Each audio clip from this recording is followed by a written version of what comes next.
of South by Southwest 2026, and this is a really good first wave in my opinion. So let's get into everything we're excited for and all of that.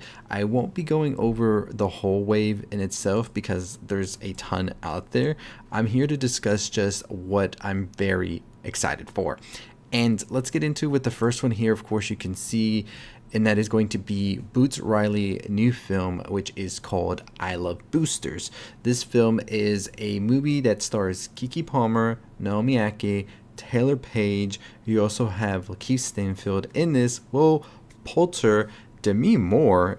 You have Isa Gonzalez, Poppy Liu, and this is going to be insane. It says a crew of professional shoplifters take aim at a cutthroat fashion maven. It's like community service. So I don't know. I want to see this one for sure. Like, it's 100% on my list, but I've never really gone out there for a opening film, to be honest, for South by Southwest, which maybe should change based on this, but we'll see what happens with that. But honestly, this looks really great. I'm very excited. I love Boots Riley. Everybody else involved in here seems to be great as well, in my opinion. So this leaves me with a pretty good indication that this South by Southwest might be an all-timer. And to me, South by Southwest is always an all-timer.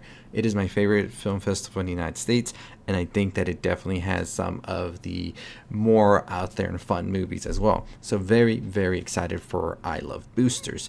Now, the next film on my list is going to be a film called Over Your Dead Body, directed by Jorma Taccone. I gotta sneeze, y'all. Never mind.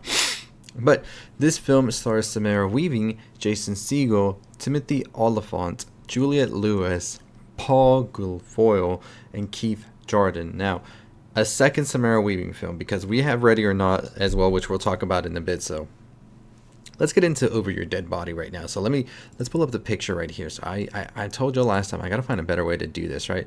So Over Your Dead Body, as you can see right here, and it says a dysfunctional couple head to a remote cabin to supposedly reconnect, but each has a secret plan to kill the other. So it seems that things are going to get crazy out here. Like I said, this is Samara Weaving's second film here, because she does have Ready or Not, which let's get into it, but I'm excited for Over Your Dead Body, I'm not gonna lie. So the next film, of course, like I said, is Ready or Not 2, Here I Come. I believe that's what it says, right? Directed by Radio Silence. It says that after surviving the Ledomas attack, Grace faces the next level of the deadly game, now hit with her estranged sister Faith. Now, with 4 rival families hunting them, Grace must survive, protect her sister, and claim the high seat that rules it all. Starring Samara Weaving, Catherine Newton, Sarah Michelle Gellar. You have a interesting cast that also has David Cronenberg and Elijah Wood. What more can you ask for? I'm excited. I don't know if we needed a Ready or Not sequel, but we have it, and that's what it is. Let me just check y'all that we're live and everything's good. But I'm excited for this one. I've seen the trailer enough. I'm gonna be seated for this one. Hopefully, y'all, Searchlight, I'm gonna be there, so make sure you got a seat for me there. But no, I'm excited for this one for many reasons. I think that it definitely is a series that can really be great if they continue it as a series. And there's a lot here that can be fun about it as well, so I'll definitely be seated to see what that will be. But let me know what you think about Ready or Not 2. The next film on my list is going to be the new Sassy Beats film, which is They Will Kill You. Now, this is a movie that I had no clue about until the trailer came out like a week ago. I saw the trailer, and I do want to make a trailer breakdown for it with some other horror trailers. That will be tomorrow. Stay tuned. Got pretty preoccupied today with a lot of errands, so I didn't get a chance to do a lot of the things I wanted to do. But this film says a high-octane horror action comedy in which a woman must survive the night at the Virgil, a demonic cult's mysterious twisted death trap before becoming their next offering in a uniquely brazen battle of epic kills and wickedly dark humor. We'll see what this one's gonna give. I'm always excited to see what Zazie Beetz does. I think she's a very interesting actress. Next film on my list is going to be the film Sender. If any fans of Severance are here, you definitely want to stick around for this one. So Sender says right here, directed by Russell Goldman, starring Britt Lauer. You have also Ray Seahorn, Jamie Lee Curtis, Interesting cast, David Dastmalchian. I didn't even read the rest of the cast because I was just like, you know what, I'm going to see this movie, but I'm definitely ready for this one. It says, after receiving a series of unwanted packages containing unnervingly targeted items, a woman tumbles down a paranoid rabbit hole to find her mysterious sender. I'm super pumped for this one. I am a fan of Britt Lauer and I think Ray Seahorn. I think they are doing some amazing stuff over at Apple right now with Pluribus and Severance. So we'll be seeing David Dastmalchian. I'll never skip a David Dastmalchian film. I'm not lying. But anyways, let's get into the next film on my list, which is going to be the film Wishful Thinking. This is the film with Maya Hawke. You also have in this one Louis Pullman, who was great in A Testament of Anne Lee. So I'm excited to see more of Louis Pullman in the future. Directed by Graham Parks. It says, when a volatile couple discovers their emotional state has supernatural consequences on the world, supernatural consequences are in the world. I was reading this as supernatural at first, y'all. That might make this one pretty interesting now that I thought about that. But still, I'm still excited for a supernatural, not supernatural. Supernatural? I just lost my train of thought that. It says supernatural. Okay. Supernatural consequences. I don't know what I was thinking, y'all. I just had like a little moment where I just like was thinking about something completely different. That just didn't make sense what I said. But let's get back into it. When a volatile couple discovers their emotional state has supernatural consequences on the world around them, they must decide whether to fight for the relationship or accept that their powerful connection might be doing more harm than good. I'm curious about this one. I'm excited, and we will be watching. I'm sorry I had that little like moment right there. I think I need a snack, y'all. It's that afternoon snack time. But let's move on to the next one, which is going to be this film right here, which is called Campeón Gabacho. Campeón Gabacho tells the story of Liborio, a spirited Mexican migrant who fights literally and figuratively for a better life in the United States, punching through prejudice with heart, humor, and hope to become an unlikely hero. And I'm curious about this one. I do see that Alfonso Cuarón is going to be a producer here. I believe Jonas Cuarón might be his son. I'm not too entirely sure, but that is the director here in the Cuaróns. I'm a fan of the Cuaróns, so maybe we'll get something interesting right here. Next one on my list, another family making a film together, and that is going to be the film Family Movie, which is directed by Kyra Sedgwick. And also, I believe Kevin Bacon. It says he's a producer as well, and Sosie Bacon. They both star in it. Also, it says a filmmaking family's low-budget horror movie turns into a real-life slasher when a dead body shows up on set. Chaos ensues as the Smiths fight to keep the production on track. After all, the show must go on. So, like I said, this one sounds interesting. The Bacons are here together. It's a horror movie, it seems, but a comedy maybe, probably, from the looks of it. We'll see what it gives, but I'm excited for this one as well. So next one here is going to be the film Forbidden Fruits. This is a film that stars Lola Tung, Victoria Pedretti, Lily Reinhardt, and Emma Chamberlain, Gabrielle Union, Alexandra Shipp, directed by Meredith Alloway. This film says Free Eden employee Apple leads a secret witch cult with co-workers Cherry and Fig. New hire Pumpkin questions their sisterhood, forcing them to confront inner darkness or meet violent ends. It's interesting, cults, witches, all of these things. It definitely sounds like something I'm interested in seeing. Next one down on my list is going to be the film Pizza Movie, which if you're a fan of Stranger Things, listen up because you got your boy in this one. This is a film directed by Brian McAlney and Nick Kocher? I hope I pronounced that right, y'all. But it stars Gaten Matarazzo, of course, from Stranger Things, and a slew of other people here. It says a group of college students go downstairs to the dorm lobby to get a delivery pizza. There's only one issue. They're insanely high on a homemade drug, turning their simple journey down 2 sets of stairs into a mind-bendingly transformative quest. I like trippy movies. It's going to get trippy. It's going to get weird. I'm here. I'm here for this one. Next one is going to be a film that stars Nick Jonas, and this is a film called Power Ballad.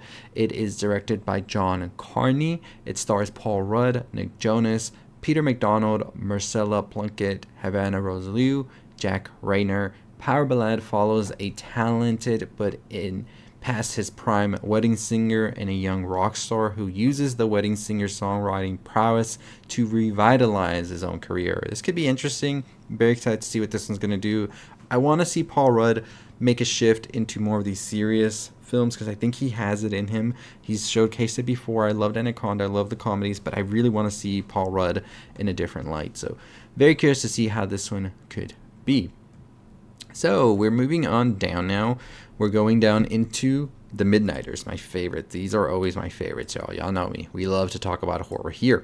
But this film is American Dollhouse, and this is directed by John Valley. Caught between a grotesque Christmas fantasy and her own childhood trauma, a woman's search for a fresh start in her hometown is violently interrupted by a psychopathic neighbor, starring Haley Lauren, Kelsey Pavlitsky, Tynes Sue, Daniel Evan Plodger, Richard C. Jones. No clue. I always watch all the Midnighters. I'm going to watch this one. Next one here we have is a film called Drag. Now, Drag sounds very interesting. Something I would never expect to be made into a movie. But it is directed by Raviv Ullman, and it says also Greg Yagelnitzer. But it says a routine robbery at a rural house turns into a nightmare for two amateur burglars when one of them throws out her back. Things spiral out of control as they try to escape before the homeowner returns. It stars Lizzie Kaplan, Lucy DeVito, John Stamos, and Christine Coe. So it's interesting. This is a very interesting premise right here and could make for something very, very nerve-wracking. But the next one is called 15, directed by Jack Saga, Josie Saga, and it says a Mexican girl's quinceañera spirals into chaos when supernatural rumors and small-town gossip collide, forcing her to face adulthood sooner than expected. This cast stars here Greta Martí, Macarena Oz, Aminta Ireta, Marta Claudia Moreno, Enrique Areola, Mercedes Hernandez, Melena Sandy, Chloe Juresa Furgan, Andre Fajardo, and Silvia Villasur. So, I don't know. I'm interested. Next one on my list is going to be the film called Imposters. I need to get rid of some of these pictures, y'all, because it's starting to cloud up too much stuff. So let me get rid of some of these pictures. But let me know what you think so far of these movies. I think a lot of them sound really dope, and I'm very excited. I will be covering South by Southwest. I've been covering South by Southwest for the past, I would say, this is my 4th time going, so I'm excited to head back there to Austin for that. But yeah, now we got some out of the way. Imposters, always love to see a film with Jessica Roth. I think she's such a funny actress. This is a film directed by Caleb J. Phillips.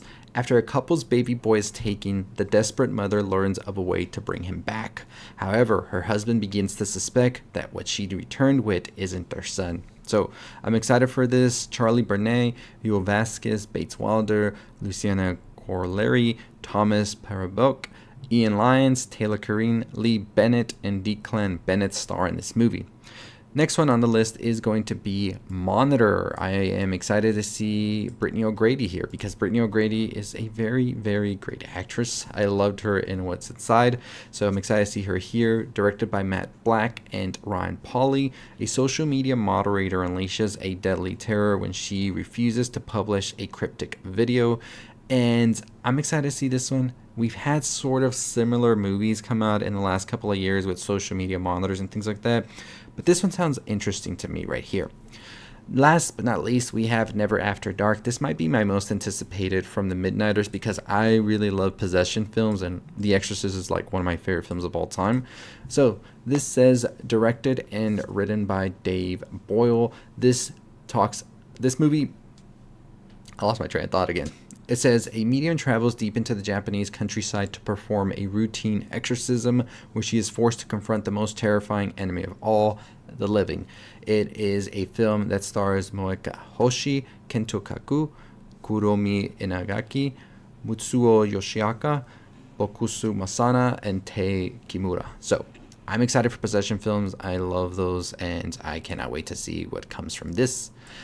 We have two more on our list, and these are films that were actually at TIFF. I didn't get to see this one, which is Urokcha, directed by Pete Oz. It stars Charlie XCX, and it is set in Poland. Urokcha follows two women as they complicate their romantic lives. Nell lives in Warsaw, where she works at a flower shop when her childhood friend Bethany comes to visit. With a new boyfriend, a volcano erupts. I've heard some interesting things about this one, so I'm definitely excited to see what this will be. And the last film is going to be a film I've already watched, but I am telling you, I am tempted to rewatch it. It is Obsession. I am imploring you, watch this on a big screen. If you're seeing it at South by, if you're seeing it when it releases later this year, this is without a doubt one of those movies you just need to hear it on the loudest, biggest screen possible. Directed and written by Curry Barker. It says, after breaking the mysterious one wish Willow to win his crush's heart, a hopeless romantic finds himself getting exactly what he asked for, but soon discovers that some desires come at a sinister, dark price. This is a film starring Michael Johnston, Inde Navarrete, Cooper Tomlinson, Megan Lawless, Andy Richter. And yes, this is the last film I'm going to talk about, so thank you for tuning in. If you haven't already, hit the subscribe button, hit the notification bell. We're on the road to 50,000 subscribers. I'll be breaking down this a lot better. I just wanted to hop on the live because I didn't have time to set up the camera back there and everything. Had a ton of things today, but I'm going to be talking more about these movies in a separate video, so stay tuned. And once the full lineup drops, we'll be talking about it as well. Sundance does have a lineup and everything out there. Sundance was kind of mean to us. They didn't let us go this year, but nonetheless, we'll still talk about it because that festival gave us a lot of opportunities and we still love it, and hopefully we'll see you at Boulder, Colorado next year. But Obsession is one of those movies that I think if you have not seen, watch it at South by Southwest. No doubt about it, this will probably be playing at the Paramount if they are smart with it, or if not at the Alamo. But at the Paramount, this is going to do numbers because the Paramount gets pretty rowdy, and a film like this should be seen with a big crowd for all of the reactions that are going to come. This is without a doubt one of my favorite horror movies that I've seen in a while, and I'm excited for it to be at South by Southwest. But those are some of the movies that I'm super pumped for at South by Southwest, and I cannot wait to see. So let me know your thoughts and opinions on them, and if you're excited for South by Southwest, if you'll be attending, if you'll be watching any of the movies, or if you're anxiously waiting to see what people think about some of the movies I talked about, comment below. But as always, I'll see you all the next time. We're on the road to 50,000 subscribers. Hit that subscribe button, hit the notification bell. Let's get to